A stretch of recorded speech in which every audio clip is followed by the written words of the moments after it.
Welcome back. The big news this week was the passage of House Bill 488, Code Council Reorganization and various code amendments out of the Senate Commerce and Insurance Committee on Thursday morning.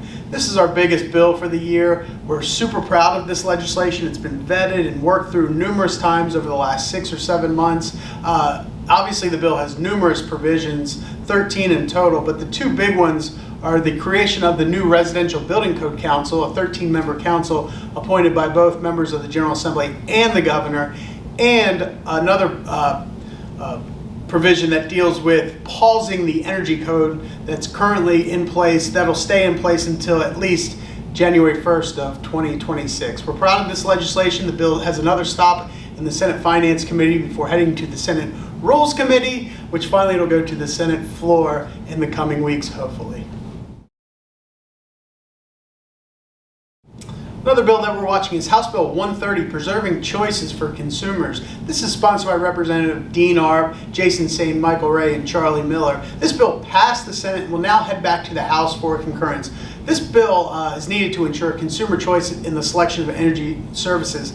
It preemptively stops local governments from banning things such as propane or natural gas. This is another bill that we've been monitoring throughout the session and that we also support. So we'll keep an eye on this as it progresses back to the House over the next week or two. Another piece of legislation that we've been monitoring over the last couple weeks is Senate Bill 582, North Carolina Farm Act of 2023. This is sponsored by Senator Brent Jackson, Norm Sanderson, and Buck Newton. The bill passed the House this week, was sent back to the Senate for concurrence, which the Senate did on Thursday, and now the bill will head to the governor. The bill contains a provision which restores the state definition of wetlands to language consistent with what we had for almost 3 decades in North Carolina. This is extremely important for land development in North Carolina to ensure that we don't have an overregulation of wetlands, but we do maintain the proper measures to ensure protections for existing federal jurisdiction wetlands in the state.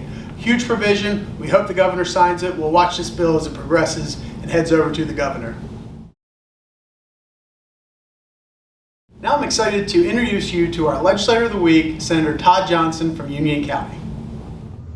I'm here with Senator Todd Johnson, who represents Union and a little bit of R-Cabarrus County now. That's right. A huge supporter of the home building industry. Not only that, a huge supporter of the business industry in North Carolina, and most importantly for us, the chair of the Senate Commerce Committee, Commerce and Insurance, which is a huge committee for us.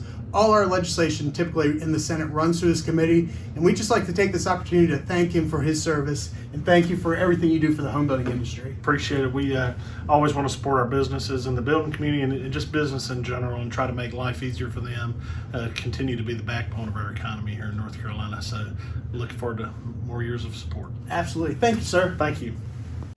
Thank you, Senator Johnson, for all your support, including this week. You were the chair of the Commerce and Insurance Committee, which House Bill 488 went through this week.